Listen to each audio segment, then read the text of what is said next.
యెహోవాదే రక్షణ, యెహోవాదే విజయం, యెహోవాదే ఘనత, యెహోవాదే.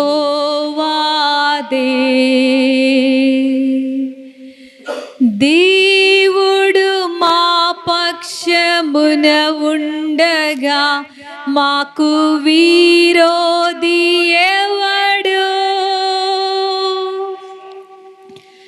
మన దేవుడు మన పక్షమున ఉండగా మనకు విరోధి ఎవడు? నిజంగా దేవుని ఆత్మ దేవుని ప్రజల పక్షముగానే తిరుగుచున్నానంటున్నారు దేవుడు. తనకు మొర్రపెట్టు వారికందరికీ, తనకు నిజముగా మొర్రపెట్టు వారికందరికీ ఆయన సమీపముగా ఉన్నాను అంటున్నారు. హల్లెలూయా. ఆయన కనికరములు వారి మీద ఉన్నవి అంటున్నారు దేవుడు. యెహోవా పడిపోవు వారినందరినీ ఉద్ధరించువాడు, ఆయన కృంగిపోయిన వారిని లేవనెత్తువాడు. నిజముగా సర్వజీవులు ఆయన వైపు తన కన్నులు ఎత్తుకొని ఉన్నవి. తగిన కాలమందు ఆయన వాటికి ఆహారం ఇచ్చువాడని నిజముగా కృతజ్ఞత నిండిన హృదయములు కలవారమై దేవుని యొక్క నామమును సన్నతించి స్తుతిద్దామండి. హల్లెలూయా, హల్లెలూయా, హల్లెలూయా, హల్లెలూయా, హల్లెలూయా, హల్లెలూయా. నీ భీకరము కార్యములను, నీ విక్రమమును మనుష్యులు వివరించెదరు. హల్లెలూయా. మహోన్నతమైన నీ ప్రభావ మహిమను, నీ ఆశ్చర్య కార్యములను మేము స్తుతిస్తున్నాము. హల్లెలూయా, హల్లెలూయా, హల్లెలూయా. యెహోవా తన్ను ప్రేమించు వారినందరినీ ఆయన కాపాడుతారు. ఎలా కాపాడుకోవాలో దేవుడికి తెలుసు. హల్లెలూయా. భక్తిహీనులు కట్టిన త్రాళ్లను ఎలా తెంపితే దేవునికి మహిమో అలాగ దేవుడు తెంపబోతున్నారు. హల్లెలూయా, హల్లెలూయా, హల్లెలూయా, హల్లెలూయా.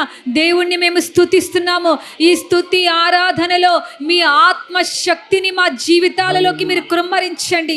మీ అభిషేకమును కృమ్మరించండి. మీ అగ్ని శక్తిని కృమ్మరించండి. మీ అగ్నితో మమ్మల్ని మండించండి ప్రభా. అగ్నితో మమ్మల్ని మండించండి. ఏలియా దేవుడుగా, యెహోషువ దేవుడుగా, దానియేలు దేవుడుగా నీ ఆత్మశక్తిని మా జీవితాలలోకి మీరు కృమ్మరించండి ప్రభా. హల్లెలూయా. మీ జనులమైన మమ్మల్ని ఈ అభిషేకముతో మీరు బలపరచండి. మీ ఆత్మశక్తితో బలపరచండి. దేవుడు మా పక్షమున ఉన్నారు. నిజముగా మా పక్షమున యుద్ధములు చేయువారు ఆయన. నిజముగా మా పక్షమున లేచువారని అణిచివేయవారు ఆయన. హల్లెలూయా, హల్లెలూయా, హల్లెలూయా. దేవునికి మహిమ కలుగునుగాక. సర్వజనులారా యెహోవాను సన్నతించుడి. హల్లెలూయా, హల్లెలూయా. ఆయన సన్నిధిని మీ హృదయములను కృమ్మరించుడి. మీ జీవితములలో విడుదలను కలుగ చేయబోతున్నారు దేవుడు. గొప్ప రక్షణ ఇవ్వబోతున్నారు దేవుడు. గొప్ప కార్యములైన చేయబోతున్నారు. హల్లెలూయా, హల్లెలూయా. 2021వ సంవత్సరము నీ సంవత్సరమై ఉండబోతుంది. హల్లెలూయా, హల్లెలూయా, హల్లెలూయా. భక్తిహీనులను దేవుడు దండించబోతున్నారు. భక్తిహీనుల కాళ్ళను దేవుడు విరగగొట్టబోతున్నారు. భక్తిహీనుల గర్వమును దేవుడు అణిచేయబోతున్నారు. తనకు విరోధముగా మాట్లాడిచిన పగవారి పెదవులను దేవుడు విరిచేయబోతున్నారు. హల్లెలూయా, హల్లెలూయా. సర్వశక్తిమంతుని నామమునకు మహిమ కలుగునుగాక, మహిమ కలుగునుగాక. అగ్ని శక్తితో, అగ్ని అభిషేకముతో, మీ ఆత్మ తైలముతో మమ్మల్ని నింపండి ప్రభువా. హల్లెలూయా. అగ్ని మండించు నాలో, అగ్ని మండించు, అగ్ని మండించు నాలో, అగ్ని మండించు. పరిశుద్ధాత్ముడా నాలో అగ్ని మండించు, నాలో అగ్ని మండించు. పరిశుద్ధాత్ముడా నాలో అగ్ని మండించు, నాలో అగ్ని మండించు. అగ్ని మండించు నాలో, అగ్ని మండించు, అగ్ని మండించు నాలో, అగ్ని మండించు. పరిశుద్ధాత్ముడా నాలో అగ్ని మండించు, నాలో అగ్ని మండించు. పరిశుద్ధాత్ముడా నాలో అగ్ని మండించు, నాలో అగ్ని మండించు. అగ్ని మండుచుండెనే కాలిపోలేనుగా. అగ్ని మండుచుండెనే కాలిపోలేనుగా. అగ్నిలో నుండి నీవు మోషేను దర్శించినావే. అగ్నిలో నుండి నీవు మోషేను దర్శించినావే. అగ్ని మండించు, నాలో అగ్ని మండించు. అగ్ని మండించు, నాలో అగ్ని మండించు. పరిశుద్ధాత్ముడా నాలో అగ్ని మండించు, నాలో అగ్ని మండించు. పరిశుద్ధాత్ముడా నాలో అగ్ని మండించు, నాలో అగ్ని మండించు. అగ్ని కాల్చివేసెనే సిద్ధం చేసిన అర్పణను. అగ్ని కాల్చివేసెనే సిద్ధం చేసిన అర్పణను. అగ్ని ద్వారానే నీవు గిద్యోని ధైర్యపరచితివే. అగ్ని ద్వారానే నీవు గిద్యోని ధైర్యపరచితివే. అగ్ని మండించు, నాలో అగ్ని మండించు. అగ్ని మండించు, నాలో అగ్ని మండించు. పరిశుద్ధాత్ముడా నాలో అగ్ని మండించు, నాలో అగ్ని మండించు. పరిశుద్ధాత్ముడా నాలో అగ్ని మండించు, నాలో అగ్ని మండించు. అగ్ని కానరానందున వారు సిగ్గుపడిపోయిరే. అగ్ని కానరానందున వారు సిగ్గుపడిపోయిరే. నీ అగ్ని గురిరాగా నీవు ఎలియాను కనపరచినావే. నీ అగ్ని గురిరాగా నీవు ఎలియాను కనపరచినావే. అగ్ని మండించు, నాలో అగ్ని మండించు. అగ్ని మండించు, నాలో అగ్ని మండించు. పరిశుద్ధాత్ముడా నాలో అగ్ని మండించు, నాలో అగ్ని మండించు. పరిశుద్ధాత్ముడా నాలో అగ్ని మండించు, నాలో అగ్ని మండించు. ప్రాణాత్మ శరీరము నీకే అర్పించుచున్నానయ్యా.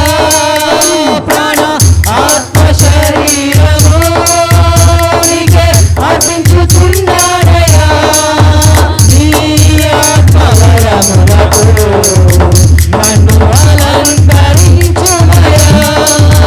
నీ ఆత్మవరములకు నన్ను అలంకరించుమయ్యా. అగ్ని మండించు, నాలో అగ్ని మండించు. అగ్ని మండించు, నాలో అగ్ని మండించు. పరిశుద్ధాత్ముడా నాలో అగ్ని మండించు, నాలో అగ్ని మండించు. పరిశుద్ధాత్ముడా నాలో అగ్ని మండించు, నాలో అగ్ని మండించు. అగ్నిలో నుండి నీవు మోషేను రక్షించినావే. అగ్నిలో నుండి నీవు మోషేను రక్షించినావే. అగ్ని ద్వారానే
బలమైన అభిషేకమును పొందుడి. హల్లెలూయా, హల్లెలూయా. తండ్రి మీకు స్తోత్రములు, తండ్రి మీకు స్తోత్రములు. దేవా తండ్రి, ఈ వారములో జరగబోతున్న విగ్రహారాధన నిజముగా మా కుటుంబములకు తాకకుండినట్లుగా దానితో మాకేమీ సంబంధము లేదని పలుకుచున్నాము ప్రభా. దేవునితోనూ మానవులతోనూ మాకు సమాధానం అని పలుకుచున్నాం ప్రభా. జరుగుతున్న విగ్రహారాధనతోనూ, జరుగుతున్న వ్యభిచారముతోనూ, జరుగుతున్నటువంటి అక్రమముతోనూ మాకు ఏ సంబంధము లేదని పలుకుచున్నాం ప్రభా. మా చేతులను మేము దేవుని సన్నిధిలో కడుగుకొనిచున్నాము తండ్రి. హల్లెలూయా, హల్లెలూయా, హల్లెలూయా, హల్లెలూయా, హల్లెలూయా. యేసుక్రీస్తు నామములో ప్రతి విగ్రహపు శక్తులు అణపబడునుగాక తండ్రి. మీకు స్తోత్రములనైనా. నిజముగా దేవుడు లేచునుగాక. భక్తిహీనత అంతా కూడా పొగ అగ్నికి మైనము ఎగిరిపోయినట్లుగా భక్తిహీనత ఎగిరిపోవునుగాక తండ్రి. మీకు స్తోత్రములనైనా. ఈ విగ్రహ సంబంధమైనది ఏది కూడా మా కుటుంబములను తాకకుండా ఈ లోకపు దేవతలను యేసుక్రీస్తు శక్తివంతమైన నామము క్రింద వాటిని అణిచివేస్తున్నాము తండ్రి. హల్లెలూయా, హల్లెలూయా. ప్రతి ఒక్కరూ మీ కుటుంబముల మీద, మీ గృహముల మీద యేసు రక్తమును ప్రోక్షించుకోండి. హల్లెలూయా, హల్లెలూయా. సంహారకుడు తిరుగుచున్నాడు, మరణము తిరుగుచున్నది, నిజముగా వేదన తిరుగుచున్నది, రోదన తిరుగుచున్నది, దుఃఖము తిరుగుచున్నది. అది మన గృహములను దాటిపోవునట్లుగా యేసుక్రీస్తు పవిత్రమైన రక్తమును మీ మీదను, మీ కుటుంబముల మీదను, మీ గృహముల మీదను యేసు రక్తమును ప్రోక్షించుకోండి. హల్లెలూయా, హల్లెలూయా, హల్లెలూయా, హల్లెలూయా. ఇండియా దేశంలో నిజముగా విగ్రహారాధన అణిచివేయబడును గాక తండ్రి. విగ్రహారాధన అణపబడును గాక తండ్రి. ఇండియా దేశంలో విగ్రహ సంబంధమైన శక్తులు త్రొక్కివేయబడును గాక తండ్రి. దేవతల ఆరాధన, దేవుళ్ళ ఆరాధన దేవా తండ్రి యేసు నామములో అణిచివేయబడును గాక తండ్రి. పాతాళ లోక ద్వారములకు దానిని త్రొక్కివేయుచున్నాము తండ్రి. జనులు విడుదల పొందుదురు గాక తండ్రి. జన సమూహములు విడిపింపబడుదురు గాక తండ్రి. సత్యము వారి కన్నులకు వెలుగిచ్చును గాక తండ్రి. హల్లెలూయా, హల్లెలూయా, హల్లెలూయా. ఇదిగో సదాకాలము నేను మీతో కూడా ఉన్నానని సెలవిచ్చిన దేవుని యొక్క పరిశుద్ధమైన బాహువుల క్రిందకు మేము ఒదిగిపోవచ్చున్నాము తండ్రి. హల్లెలూయా, హల్లెలూయా. ఈ 10వ రోజున దేవుని యొక్క ఆత్మ సంఘమును ఉద్దేశించి మాట్లాడుచున్నారు. మోసపోకుడి, దేవుడు వెక్కిరింపబడడు. మనుష్యుడు ఏది విత్తునో ఆ పంటనే కోస్తాడు అంటున్నారు. ఏది మీరు విత్తుతున్నారో అది తప్పకుండా కోతకొస్తుంది. మీరు నీతిని విత్తితే నీతిని కోస్తారు. మీరు ప్రేమను విత్తితే మీరు ప్రేమను కోస్తారు. మీరు తగ్గింపును విత్తితే మీరు ఘనతను కోస్తారు. దేవుని ఆత్మ చెప్తున్నారు. గాలిని విత్తితే ప్రళయ వాయువు కోత అవుతుందని. ఇప్పటికీ ఏ పాపములో ఉన్నా అది నీకు ఆటలాగా ఉండి ఉండొచ్చు. అది గాలిలాగా చాలా చల్లగా హాయిగా ఉంటది. నువ్వు దొంగతనం చేస్తున్నా, వ్యభిచారం చేస్తున్నా, అక్రమము చేస్తున్నా, ఈర్ష్యపడుతున్నా, మోసముతో నిండి ఉన్నా, ఇప్పటికది నీకు హాయిగా గాలి వీస్తున్నట్లుగా ఉంటది. రేపది నీకు కోతకొస్తే అది ప్రళయ వాయువు. అది నీకు మహాభయంకరమైన రోజు అవుతుంది. దేవుడు చెప్తున్నారు, దేవుడిని ఎవ్వరూ కూడా మోసగించలేరు. దేవుడిని ఎవ్వరు కూడా మోసం చేయలేరు. నువ్వు ఆకాశమందుకు ఎత్తితే అక్కడ ఆయన ఉన్నారు. నువ్వు పాతాళమందుకు దిగిపోతే అక్కడ ఆయన కన్నులు నిన్ను చూస్తా ఉన్నాయి. దేవుని ఆత్మ సంఘమును హెచ్చరిస్తూ మాట్లాడుతున్నారు. ఈ సంవత్సరం చాలా మంది విత్తిన దానిని కొయ్యబోతున్నారు. అది చెడుగు, అది చెడు, అది మహాప్రళయమే అవ్వబోతుంది వారి జీవితానికి. వారు విత్తుతున్నప్పుడు ఎంతో మంది వారిని హెచ్చరించారు, నిన్ను నువ్వు మార్చుకోనని. కానీ మార్చుకోలేదు. కానీ ఈ 2021వ సంవత్సరంలో దేవుని యొక్క మందిరములో దేవుని ఆత్మ ఇండియా అంతటి వైజ్ గా చెప్తున్నారు ఏమనంటే, సంఘాలలో ఉండి దేవుని వాక్యాన్ని వింటూ దేవునికి వ్యతిరేకంగా నడుస్తున్న వారు ప్రళయ వాయువును కొయ్యబోతున్నారు. జీసస్. సంఘాలలో ఉంటూ దేవుని వాక్యాన్ని వింటూ తమ్మును తాము అణుచుకుంటూ దేవుడు నా జీవితంలోకి దయ చూపకపోతారా అన్న వారి తలలను దేవుడు పైకి ఎత్తబోతున్నారు. ఇండియా దేశం అంతటిలో కూడా ఈ కార్యాలు జరగబోతున్నాయి అంటున్నారు దేవుడు. అన్ని రాష్ట్రాలలో, అన్ని పట్టణాలలో, అన్ని కేంద్రపాలిత ప్రాంతాలలో, నగరాలలో, గ్రామాలలో దేవుని ఆత్మ తన కార్యాన్ని జరిగించబోతున్నారు. Receive it in Jesus' name. Receive the power in Jesus' name. దేవుణ్ణి మనుషులు పొగుడుతారంట, న్యాయము చేస్తున్నాడు దేవుడని. మనుషులు పొగుడుతారంట, న్యాయము తీర్చే దేవుడు లోకములో ఉన్నాడని. భక్తిహీనుల దవడ పళ్ళను దేవుడు రాలగొట్టబోతున్నారు. దేవుని యొక్క ఆత్మకు వ్యతిరేకంగా లేచిన వారిని దేవుడు అణిచేయబోతున్నారు. అన్య జనులలో కూడా ఈ కార్యాలు జరగబోతున్నాయి. యేసుక్రీస్తు నామానికి వ్యతిరేకంగా లెగుస్తూ పొగరు పట్టిన మాటలాడుచున్న వారి భక్తిహీనతను దేవుడు ఈ సంవత్సరం అణిచేయబోతున్నానంటున్నారు. నీతిమంతులారా, మీరందరూ మీ మనస్సున ధైర్యము తెచ్చుకొనుడి. ఇదిగో మీ రాజు మీ తలలను పైకెత్తబోతున్నాడు. మీరు అణపబడినట్లుగా కనబడుతున్నారు గాని మీ ఫలము అధికమై ఉన్నదంటున్నారు దేవుడు. హల్లెలూయా. విశ్వసించువాడు ఆయన మాటలను విశ్వసించునుగాక. ఇవి వాటి కాలమందు రూఢిగా నెరవేర్చబడునుగాక. ఆయన చెప్పిన నిర్ణీత సమయమందు తన కార్యములను ఆయన జరిగించునుగాక. కృప కలిగిన దేవుని యొక్క ఆత్మశక్తికి ప్రతి ఒక్క కుటుంబాన్ని నేను అప్పగించుకుంటున్నాను ప్రభా. జరగబోతున్న విగ్రహారాధనలో ఏ చీకటి శక్తులు లేవబోతున్నాయో వాటన్నిటినీ ముందుగా సంఘముగా మేము అణిచేస్తున్నాం ప్రభా. విగ్రహారాధన ఇండియా దేశంలో నిర్వీర్యమైపోవునుగాక ప్రభా. విగ్రహారాధన భారతదేశంలో నిజముగా పాతాళము మట్టుకు త్రొక్కబడునుగాక తండ్రి. జనులకు వాటి యందు అసహ్యము పుట్టునుగాక తండ్రి. జనులు విగ్రహములను వీధులలో పెంట కుప్పల మీద పారవేయుదురుగాక తండ్రి. తమను రక్షింపలేని ఈ దేవతలు మాకెందుకని చెప్పి వారు వీధులలో వాటిని విసిరి వేయుదురుగాక తండ్రి. హల్లెలూయా. మాకు వాటితో సంబంధము లేదని పలుకుచున్నాం తండ్రి. దేవుని యొక్క వాక్యముతోను, దేవుని మాటతోను, దేవుని నామముతోను మాకు సంబంధము ఉంది అని మేము పలుకుచున్నాము తండ్రి. వేటితో కూడా మాకు ఏ సంబంధము లేదని మేము దేవుని పేరట మేము ఒప్పుకొనుచున్నాము తండ్రి. ఈ స్తుతి ఆరాధనలో ప్రభా దేవుని యొక్క ప్రసన్నత, ఆయన అగ్ని శక్తి మా మీద నిలుచునుగాక ప్రభా. దైవ సేవకుల్ని దేవుని యొక్క వాక్యమునకు మేము అప్పగిస్తున్నాం ప్రభా. మీరే వాక్యమై ఉండగా ప్రభా, మీరే విడుదలవ్వబోతుండగా ప్రభా, మీరే మా జీవితాలలోకి విడుదలవ్వబోతున్నారు ప్రభా. కృప కలుగునుగాక, కృప కలుగునుగాక, కృప కలుగునుగాక. దైవ సేవకుల్ని ఆయన సిలువ శక్తికి మేము మరుగుపరుస్తూ యేసయ్య పరిశుద్ధమైన నామంలో ఈ ప్రార్థనను మీకు సమర్పించుకొనుచున్నాము తండ్రి. ఆమేన్, ఆమేన్.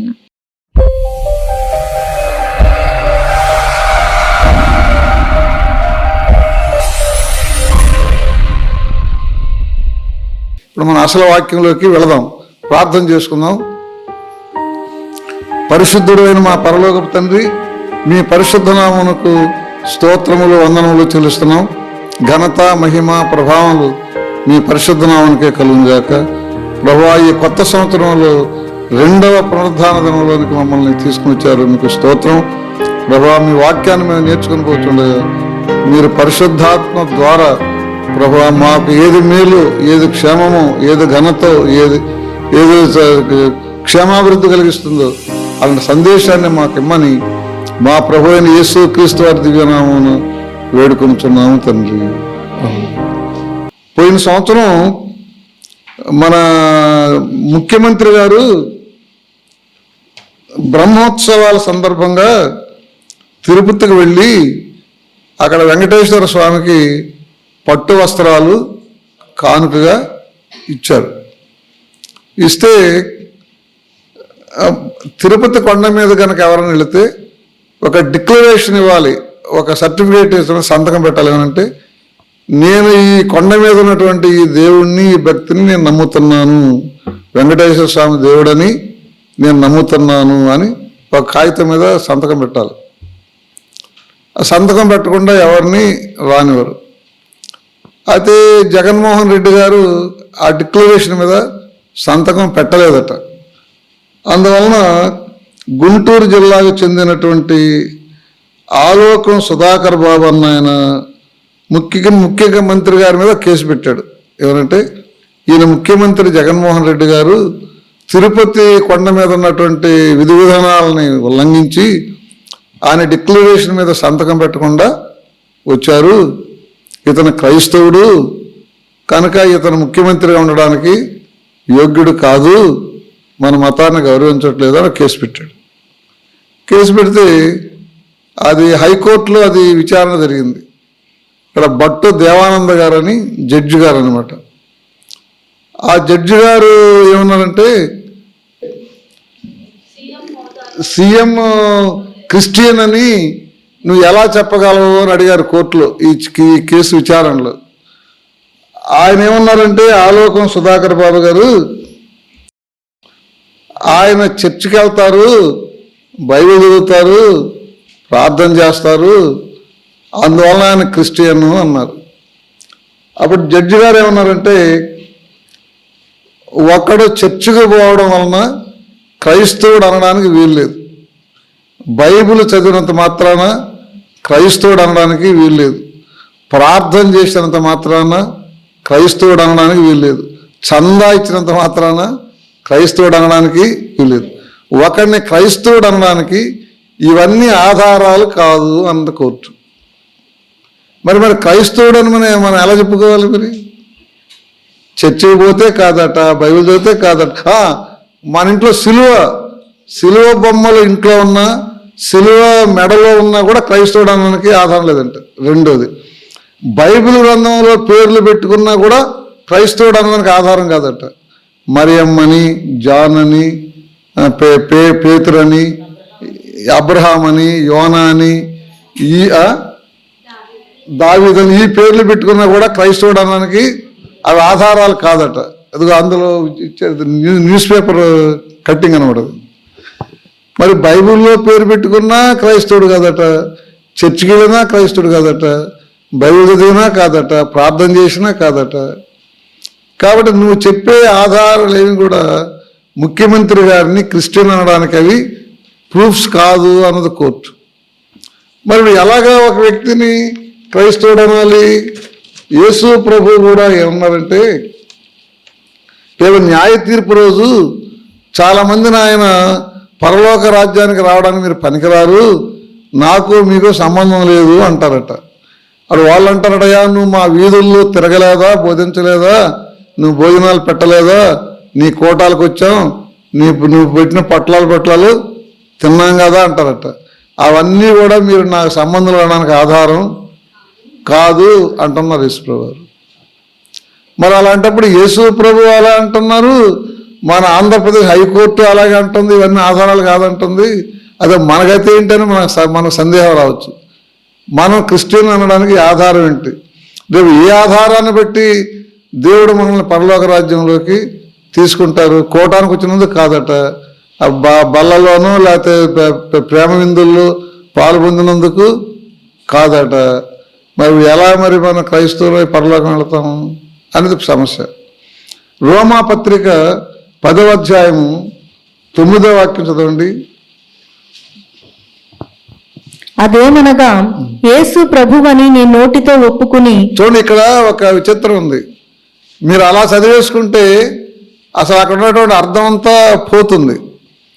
యేసు ప్రభువని నీ నోటితో ఒప్పుకుంటే అంటే యేసు ఎవరని మనం ఒప్పుకోవాలి? ఎవరికి ప్రభు? ఎవరికి ప్రభు అమ్మా? ఎవరికి వాళ్ళకే ప్రభు.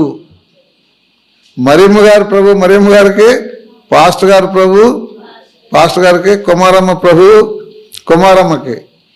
కానీ యేసు అక్కడ ఆగాలి. మనం ఆగి ప్రభు అని, నాకు దేవుడని నీ నోటితో ఒప్పుకుంటే అప్పుడు నీకు రక్షణ ఉంది.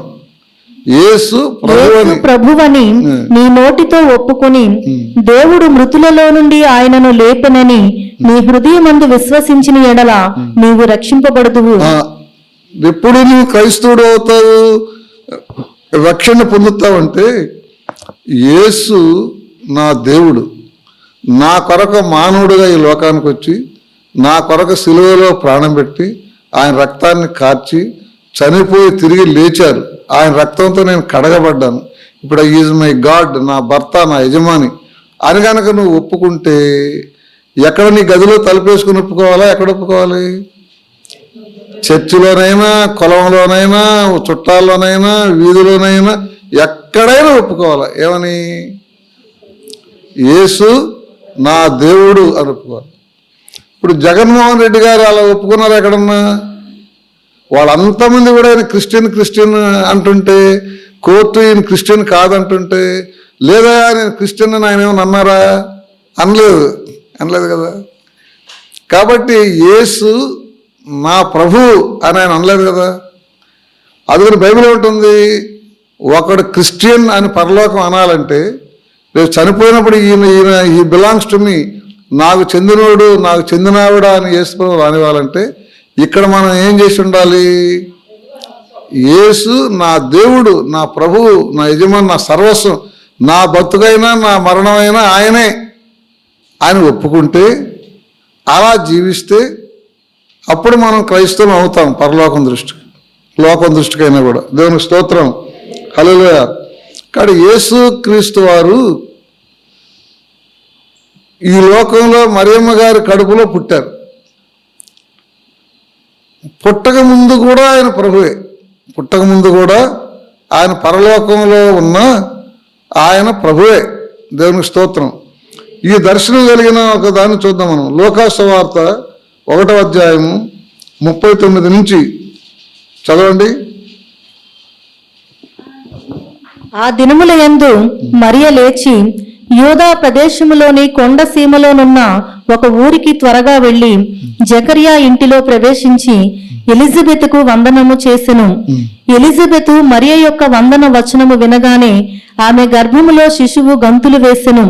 అంతటా ఎలిజబెతు పరిశుద్ధాత్మతో నిండుకొనినదై బిగ్గరగా ఇట్లనెను, స్త్రీలలో నీవు ఆశీర్వదింపబడిన దానవు, నీ గర్భఫలమును ఆశీర్వదింపబడును. నా ప్రభువు తల్లి నా యొద్దకు వచ్చుట నాకెలాగు ప్రాప్తించను? ఇప్పుడు ఏమంటున్నారు ఎలిజబెత్ అమ్మగారు?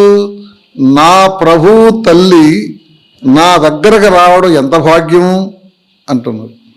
ఆవిడ మరియమ్మ కడుపులో ఉన్నటువంటి ఆ పిండం ఎవరని ఎలిజబెత్ అమ్మకు తెలుస్తుంది?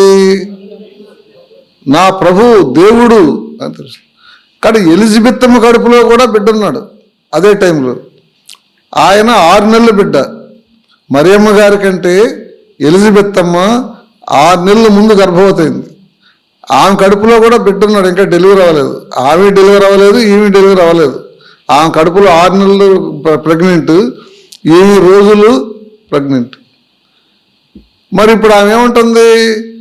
ఈమె కడుపులో ఉన్న బిడ్డను నా ప్రభు అనలా ఎలిజబెత్ అమ్మ. ఎవరినంటుంది? మరియమ్మ కడుపులో ఉన్న బిడ్డని నా ప్రభు, నా దేవుడు తల్లి నా దగ్గరకు వచ్చింది అంటుంది.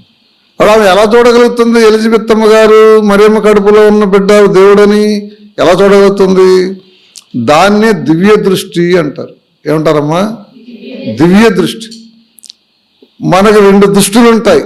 ఒకటి ఈ కళ్ళతో చూసేటటువంటి దృష్టి. ఇది గోడవతలు ఏముందో మనకి తెలియదు, ఇక్కడే తెలుస్తుంది. ఈ దివ్య దృష్టి అనేది ఎక్కడెక్కడో కూడా తెలుస్తాయి. ఆ దివ్య దృష్టి ఉంటే, అదొందా దివ్య దృష్టి ఉన్న వాళ్ళకి ఎక్కడెక్కడో ఏమేమో వాళ్ళకి తెలుస్తాయి. ఈ భౌతికమైన దృష్టి ఉన్న వాళ్ళకి ఈ ఎదురుగా ఉన్నదే తెలుస్తుంది. కానీ ఎలిజబెత్ అమ్మకి పరిశుద్ధాత్మలో ఏం దృష్టి ఉంది? దివ్య దృష్టి ఉంది. కాబట్టి మరియమ్మ కడుపులో ఉన్న బిడ్డ నా దేవుడు అంటుంది. ఇక్కడ దివ్య దృష్టి ఉన్నటువంటి ఇంకా 2 ఎగ్జాంపుల్స్ మీకు చెప్పాలనుకుంటున్నాను. ఇప్పుడు దావీదుని 8వ వాడు వాళ్ళ నాన్నగారికి సంతానంలో ఆకురుడంట, పొట్టోడంట, మా అల్లరి చిల్లరగా ఆటలాడుకునేవాడు, అతను దేనికి పనికిరాడని గొర్రెలు మేపడానికి పెట్టాడు వాళ్ళ నాన్న. అందులో వాళ్ళ తండ్రికి ఏం దృష్టి ఉంది కొడుకు మీద? భౌతికమైన దృష్టి ఏంటి? వీడు పెద్దగా పనికొచ్చేవాడు కాదు అనే దృష్టి ఉంది. దేవుడు ఏం చూస్తున్నారు? దావీదులు ఇతను మహారాజు, మహాభక్తుడు అవుతాడు, ఇజ్రాయేల్ సైన్యం అంతా ఓడించలేనటువంటి గొలియాతుని ఇతను చిన్న రాయితో చంపుతాడని ఎవరు చూస్తున్నారు? దేవుడు చూస్తున్నారు. దాన్ని దివ్య దృష్టి అంటారు. ఇక్కడ మనకు కూడా కేవలం ఈ కంటితో చూసే దృష్టి కనుక మనకుంటే, దివ్య దృష్టి లేకపోతే మనకి భవిష్యత్తు తెలియదు. కాబట్టి ఇక మన కంటితో కనపడే వాటి మీదనే బేస్ అయిపోయి తగువులు, తంటాలు, గొడవలు, గైగేలాట, కైకేలాట అంతా. ఎందుకంటే మనం ఒక్క భౌతిక దృష్టిని చూస్తాం కాబట్టి. అలాగే యోసేపు వాళ్ళ అన్నల దగ్గరికి వస్తున్నాడు ఆహారం తీసుకొని. అప్పుడు వీళ్ళు చూశారు దూరం నుంచి, ఒరే అడుగరా యోసేపు కూడా వస్తున్నాడు, ఏదో పెద్ద పెద్ద కళలు కన్నాడు, మనమంతా ఇది దండం పెడతామంట, ఇలాంటి కళలు కన్నాడు, ఎవరో ఇప్పుడు వస్తున్నాడు మనకు ఒంటరిగా పిట్టలాగా దొరికాడు, ఈయనంతా తేల్చేద్దాము అనుకున్నారు. వాళ్ళు అన్నలు మాట్లాడుకున్నారు. అతను కొట్టి గోతులో దూసి అమ్మేశారు. వాళ్ళు ఎంతవరకు ఉందో వాళ్ళ దృష్టి, భౌతికమైన దృష్టి. ఈ యోసేపు ఇప్పుడు మనకు దొరికాడు, ఈయన కొట్టేద్దాం, చంపేద్దాం అనే దృష్టి ఉంది. కానీ అతడు రేపు వీళ్ళకి ప్రభు అవుతాడని, వీళ్ళందరూ అతను కాళ్ళ మీద పడతారని, వాళ్ళందరినీ ఇతను పోషిస్తాడనే దివ్య దృష్టి వాళ్ళకి, అందువల్ల అమ్మేశారు. దేవునికి స్తోత్రం. కాబట్టి మనం మన జీవితంలో చాలా వరకు భౌతిక దృష్టితోనే చూసి మనుషులు అంచెలా వేసి తగు వేసుకోవడం, తంట వేసుకోవడం, గోడలు పట్టడం, కయ్యాలు పట్టడం, ఆడిపోసుకోవడం అన్నీ కూడా దేనివల్ల చేస్తున్నాం? ఇవన్నీ మనకేం దృష్టి వలన? లేనందువలన, ఒక భౌతిక దృష్టి ఉన్నందువలన. కానీ దివ్య దృష్టి కనుక మనకుంటే, ఇప్పుడు శత్రువుగా ఉన్నవాడు రేపు మనకు ప్రాణమిత్రుడు కాబోతున్నాడు అనేది దివ్య దృష్టికి తెలుసు. కానీ ఈ దృష్టికి, అందుకని భౌతిక దృష్టితోనే కైకయ్యలాడతాం, ద్వేషం పెట్టుకుంటాం.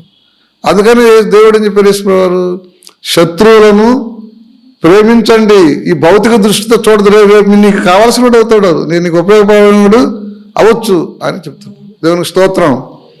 కనుక మనందరం ఇక్కడ దేవుడి దయ వల్ల కళ్ళు లేని వాళ్ళు ఎవరైనా లేం కదా, గుడ్డోళ్ళు ఎవరైనా ఉన్నారు ఇక్కడ ఈ బల్ల దగ్గర నుంచి ఇదంతా, అందరు కళ్ళు ఉన్నాయి కదా.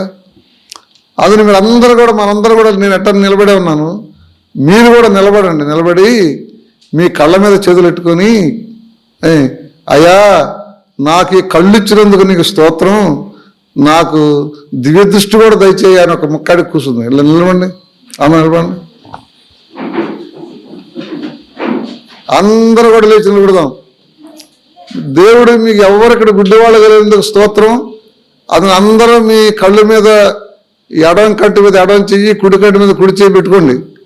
పెట్టుకొని ప్రార్థన చేయండి. ఏమని? అయ్యా ఈ కళ్ళు ఇచ్చి ఈ భౌతిక దృష్టి ఇచ్చేందుకు నీకు వందనాలు, నాకు దివ్య దృష్టి కూడా, ఆత్మదృష్టి కూడా ఇచ్చి నేను ఈ లోకంలో ఎదురయ్యేటువంటి అవాంతరాలకి భౌతిక దృష్టితోనే చూసి అశాంతికి గురవకుండా, కయ్యాలాడకుండా, భవిష్యత్తు ఎలా ఉంటుందో, దేవుడు ఎవరిని ఎందుకు పెట్టారు అని నేను వివేచించి ఆలోచించి ప్రశాంతంగా ఉండేలాగా నాకు సహాయం చేయ్యా. నాలో ఉన్న భయాలు, ఆందోళన, ఈ కంటి కనబడే వాటిని చూసి నేను భయం, ఆందోళన, దిగులు చెందుతున్నానయ్యా. కాబట్టి నేను దివ్య దృష్టితో ఎదరేముందో చూడగలిగేలాగా నాకు సహాయం చేయ్యా అని ప్రార్థన చేసుకోండి. ఒక నిమిషం. మన ఇంటి దగ్గర కూడా మనం జీవించేటప్పుడు కూడా, అయ్యా అంటే గడిగడికి కాదు, గంట గంటకని కాదు, ఎప్పుడొకప్పుడు, అయ్యా ఈ కళ్ళు ఇచ్చినందుకు నీకు స్తోత్రం అయ్యా, నాకు దివ్య దృష్టి కూడా ఇయ్యా.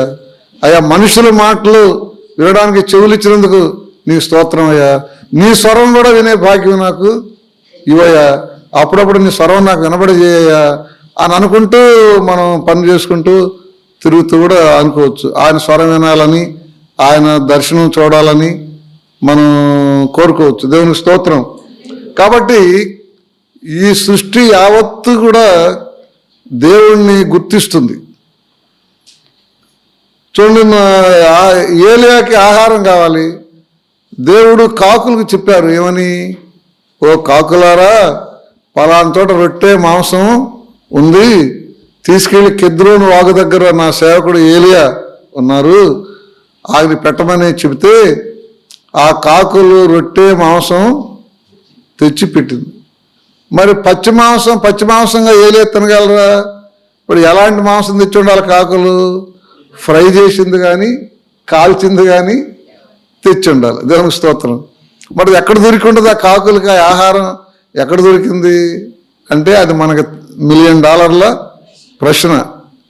ఏ వ్యాఖ్యానకర్తలు కూడా రొట్టెలకి రొట్టెలు ఎక్కడ దొరికాయో ఎవరు కూడా రాయలేదు. దేవునికి స్తోత్రం. కాబట్టి ఆ కాకులు మన పిల్లల చేతుల్లో ఏమన్నా ఆహారం బిస్కెట్లు అంటే తక్కువ తన్నుకుపోతాయి, కానీ అవి ఎక్కడైనా తెచ్చి పిల్లలు ఏడుస్తున్నారని పెట్ట. అలాంటిది ఆ కాకులకి ముక్క కూడా తినకుండా సిన్సియర్గా తెచ్చి ఏలియా దగ్గర వేసి వెళ్ళాయి కొన్ని సంవత్సరాలు. కాబట్టి దేవుడు వాటికి ఆర్డర్ ఇచ్చినప్పుడు దేవుడి భాషను కాకులు అర్థం చేసుకున్నాయా లేదా? అర్థం చేసుకున్నాయి. దేవునికి స్తోత్రం. అలాగే అగ్నిలో శద్రకు మిషకు అభివృద్ధిలో పడేసినప్పుడు దేవుడు అగ్నికి చెప్పారు, అగ్ని నువ్వు వీళ్ళని కాల్చొద్దు అని. అందుకని వాళ్ళు కూడా అగ్ని ముట్టలేదు. వాళ్ళని బయటకు తీసుకొచ్చినాక రాజు కూడా వాళ్ళంతా పరీక్షిస్తే ఒక్క తల వెంట్రుకు కూడా కాలలేదు, ఆ పొగ వాసన కూడా బట్టలకి రాలేదు, అగ్ని అస్సలు ముట్టలేదు. ఎందుకని?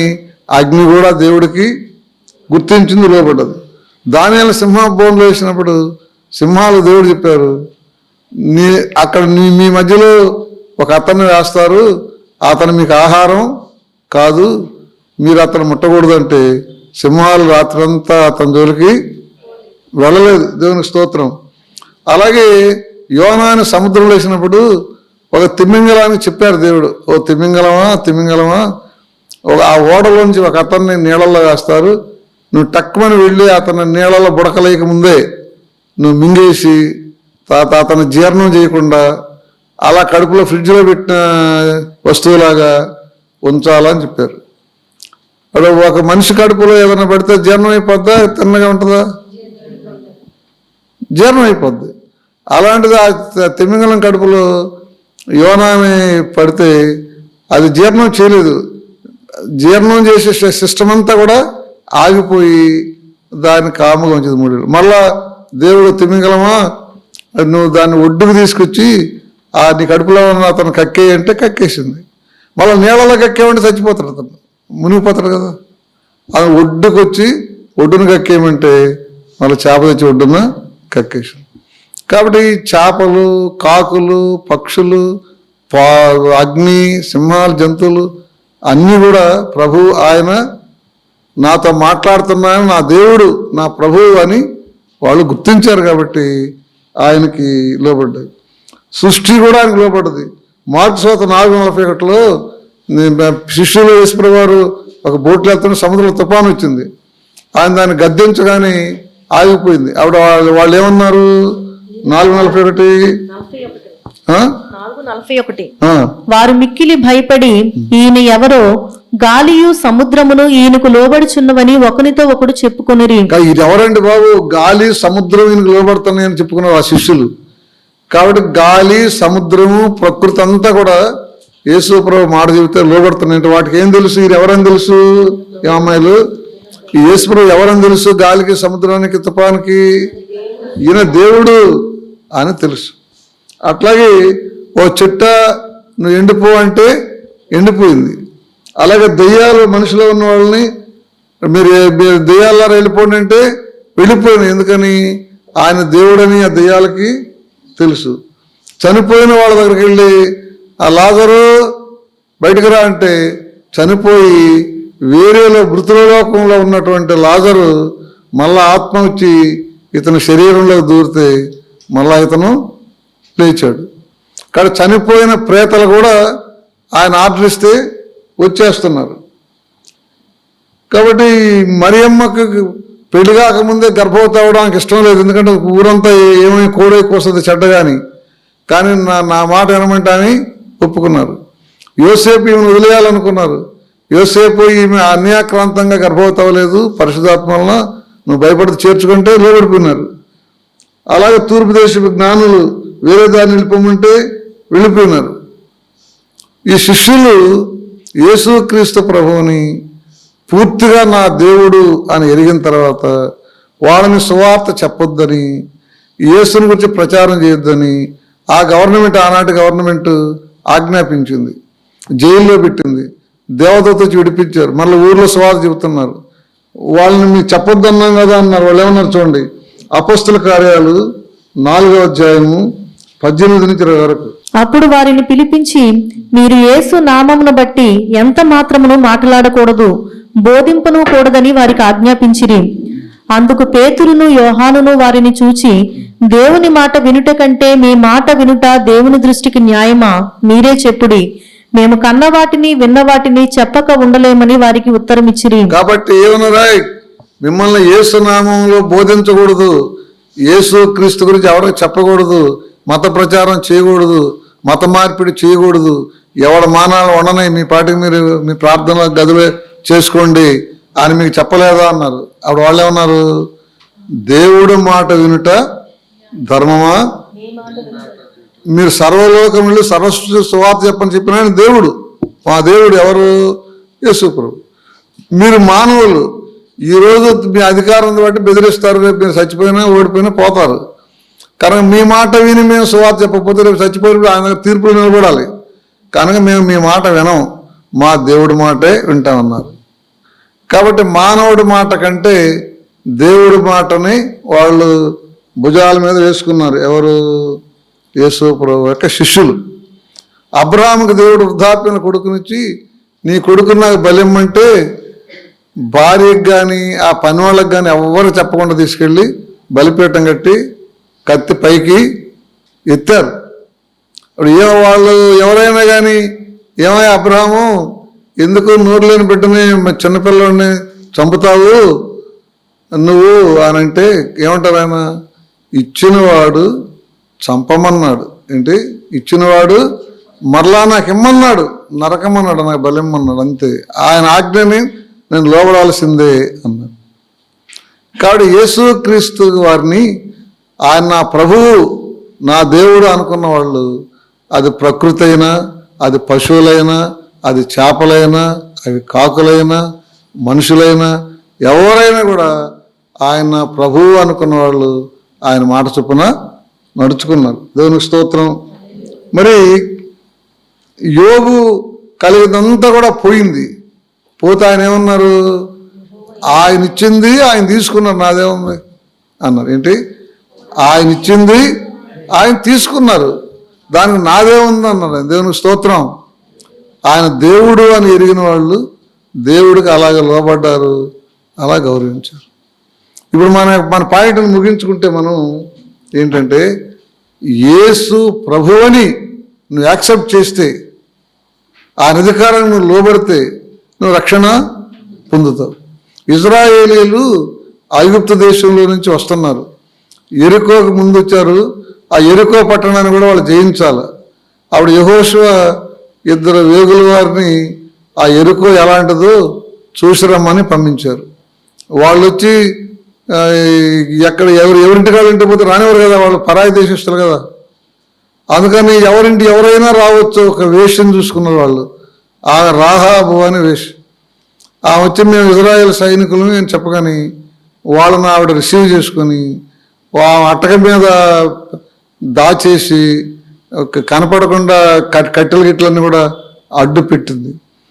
ఎవరో గవర్నమెంట్కి వాళ్ళ అధికారికి రాజులు చెప్పారు, ఎవరో విదేశీయులిద్దరు మంచి ఆజానుబాహులు మా ఊర్లోకి ఎంటర్ అయ్యారు, వాళ్ళు రాహాబా అని ఆవిడ వేషింటికి పోయినారని చెప్పారు. అప్పుడు ఆ సిఐడి వాళ్ళని వాళ్ళ రాజు పంపించాడు. రాహాబుని ఇంటికి ఎవరో ఫారినర్స్ వచ్చినారట అని. అయ్యా వచ్చిన మాట నిజమే, వచ్చారు, ఇందాక వెళ్ళిపోయినారు, ఇలా పోయారు అని ఏదో దారి చూపించేసింది. మీరు కనుక త్వరగా వెళితే దొరుకుతారు, పట్టుకోండి అన్నది. అటు వాళ్ళు అసలు వాళ్ళు పోలేదు కదా, ఇంట్లోనే ఉన్నారు. వాళ్ళు పోయి మళ్ళీ ఇంటికి వెళ్ళిపోయినారు. ఆవిడ పైకి వెళ్ళి అటక మీద ఈవిడ కూడా అటకెక్కి వాళ్ళ మీద కట్టెలు గిట్లు తొలగించి వాళ్ళతో ఇలా మాట్లాడింది. యెహోషువ గ్రంథం 2వ అధ్యాయము 8 నుంచి 13 చదవండి. యెహోషువ 2:8 నుంచి 13 వరకు. వాళ్ళు ఇంకా పండుగకు ముందే ఆమె వాటికెక్కి చెప్పండి, చదవండి.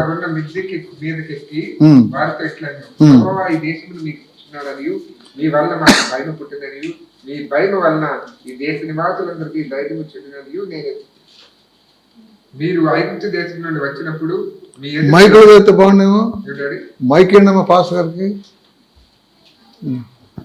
మీరు ఐగుప్తు దేశంలో నుండి వచ్చినప్పుడు మీ ఎదుట యెహోవా ఎర్ర సముద్రమును నీరును ఎలాగో ఆరిపోజేసినో యోర్దాను తీరమునున్న అమోరీయుల ఇద్దరు రాజులైన సియోనుకును ఓగును మీరేమి చేసిరో అనగా మీరు వారిని ఎలా నిర్మూలన చేసిరో ఆ సంగతి మేము వినినప్పుడు మా గుండెలు కరిగిపోయాను. మీ దేవుడని యెహోవా ఆ పైన ఆకాశమందును కింద భూమి అందును దేవుడే. మీరు ఎదుట ఎట్టి మనుషులకైనా ధైర్యం ఏమాత్రమైన ఉండదు. నేను మీకు ఉపకారం చేసి తిని గనుక మీరును నా తండ్రి ఇంటికి ఉపకారం చేసి నాకు నిజమైన ఆనవాలు ఇచ్చి నా తండ్రియు నా తల్లియు నా అన్నదమ్ములను నా అక్క చెల్లెండ్రులను నా వారి కలిగి ఉన్న వారందరూ చావకుండా బ్రతుకునిచ్చి రక్షించినట్లుగా దయచేసి యెహోవా తోడని ప్రమాణం చేయడను. కాబట్టి ఈమె వాళ్ళ దగ్గర కటక మీదకి వెళ్ళి, అయ్యా మీరు సేవించుతున్న యెహోవా దేవుడే దేవుడు, పైన ఆకాశం ఉంది కానీ క్రింద భూమి కింద కానీ భూమి కింద నేల కింద కానీ ఆయనే దేవుడు. మాకు తెలియక మా ఆచారాల్లో కొట్టుకొస్తున్నాం. ఇప్పుడు ఆ దేవుడు ప్రజలు, ఆ దేవుడు సత్యం నా గుమ్మంలోకి వచ్చింది కాబట్టి ఈ ఛాన్స్ని వదులుకోదలుచుకోలేదు. కనుక నేను మిమ్మల్ని ఇప్పుడు కాపాడుతాను, మీరు ఈ పట్టణాన్ని జయిస్తారు, కొల్లబెడతారు అని నాకు తెలుసు. మీ దేవుడికి అసాధ్యమైంది లేదని ఆ దేవుడిని నేను కూడా స్వీకరిస్తున్నా. కనుక ఇప్పుడు నేను మిమ్మల్ని కాపాడుతున్నాను కాబట్టి నేను మా తాలూకా వాళ్ళందరినీ ఇంట్లో చేర్చుకుంటా. వీళ్ళని మీరు కూడా కాపాడి ఈ పట్టణాన్ని నాశనం చేయకూడదు. నా ఇంట్లో ఉన్న వాళ్ళు నా తాలూకాలను ఎవరిని ఏం చేయకూడదు ప్రమాణం చేయమన్నది. వాళ్ళు చేశారు, దేవుని స్తోత్రం. కాబట్టి ఆమె ఏం ఒప్పుకుంది? యెహోవాయే దేవుడు అంటే ఇప్పుడు తెలుసో తెలియకో ఎట్టా ఏ పూజలు చేసుకుంటూ పోయినా కూడా ఆమెకేం తెలుసు? యెహోవాయే దేవుడు. ఛాన్స్ వచ్చింది దేవుని గురించి తెలుసుకోవడం, నమ్మడానికి. ఆ ఛాన్స్ ఆవిడే తీసుకుంది, దేవుని స్తోత్రం. కానీ యేసు ప్రభువుని నీ నోటితో ఒప్పుకుంటే నువ్వు రక్షించబడదు.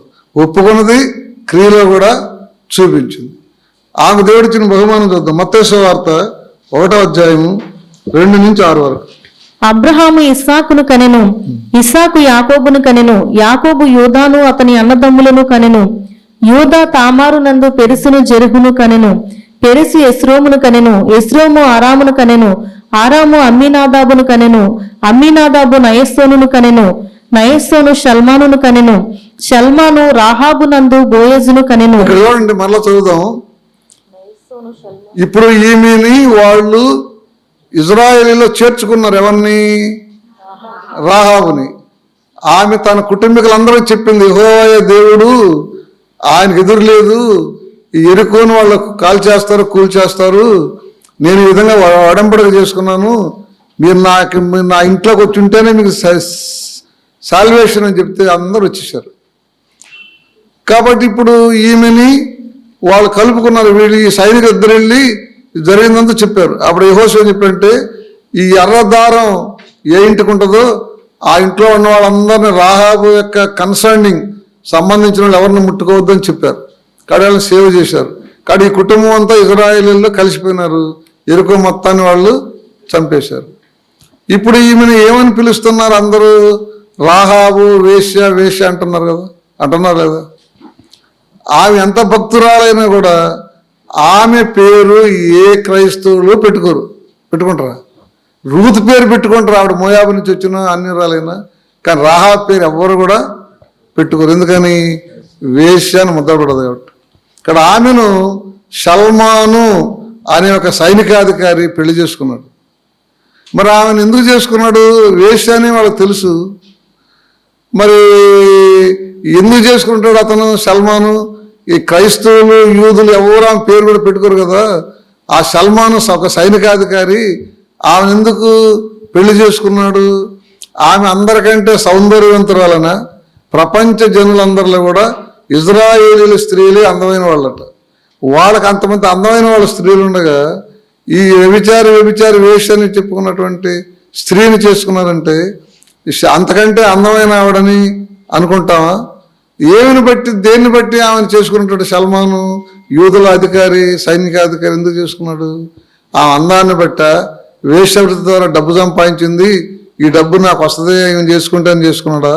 లేకపోతే ఆమె భక్తి, ఆమె నీతి కోసం చేసుకున్నాడు అనుకుంటారా? మీరేం ఊహిస్తారు చెప్పండి? ఆమె భక్తి, ఆమె నీతి, ఆమె విశ్వాసం, ఆ పరాయి దేశస్తురాలకి వేశ్యని పేరు పొందినటువంటి ఆ స్త్రీకున్న విశ్వాసం మనకు కూడా లేదురా? ఈవిడ నా భార్య అయితే బాగుండు అనుకొని సల్మాను చేసుకున్నాడు. వాళ్ళిద్దరికి ఎవరు పుట్టారు? చదువమ్మా.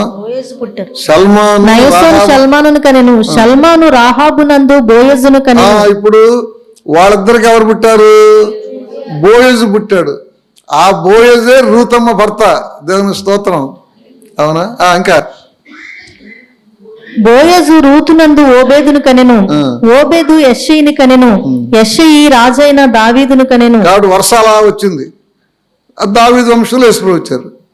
కాబట్టి యేసు ప్రభు యొక్క రక్తంలోకి రాహాబు రక్తం కూడా వచ్చింది, రూతు రక్తం కూడా వచ్చింది.